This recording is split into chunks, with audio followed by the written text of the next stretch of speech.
Washington has an unwritten rule. When a Democrat says it's for the children, check your wallet immediately. And when that Democrat is Ilhan Omar, you might want to check it twice.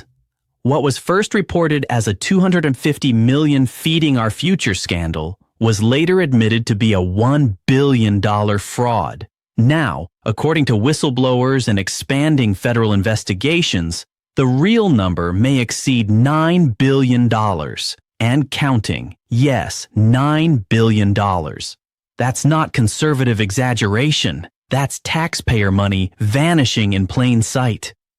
When Nicholas Balassi of Fox News Digital directly asked Omar whether she regretted pushing the Meals Act during COVID, legislation now tied to the largest pandemic-era fraud in Minnesota, her answer was stunning in its simplicity. Absolutely not. It did help feed kids. Well, sure, it may have fed some kids, but it clearly fed far more grifters, thieves, and politically connected middlemen.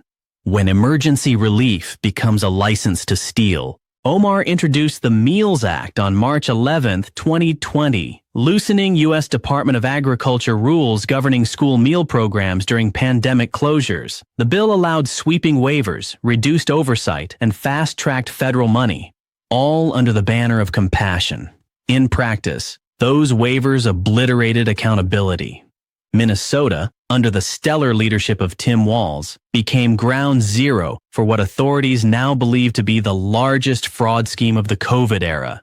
This wasn't caused by a lack of warning signs. It wasn't due to ignorance. It was the result of political cowardice. The memo that says the quiet part. Out loud.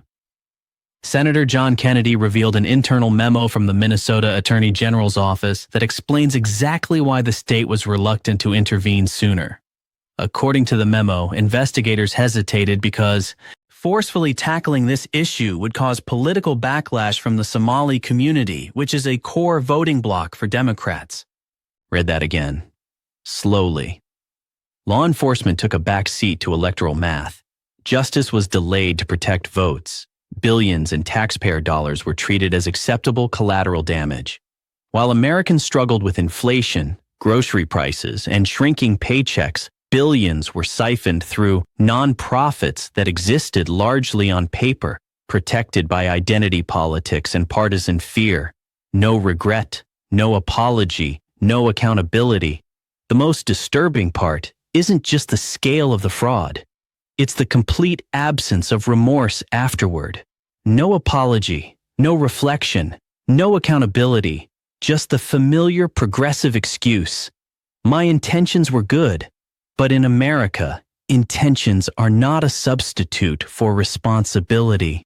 And if $9 billion can disappear without consequences because prosecuting fraud might upset a favored voting bloc, then the real question isn't who committed the fraud. It's who enabled it and who is still protecting it. One thing is certain. If this scandal had a Republican name attached to it, the media would already be demanding resignations, perp walks, and congressional hearings. But when the name is Ilhan Omar, suddenly everything becomes complicated. And that, more than anything else, tells you exactly how broken the system is.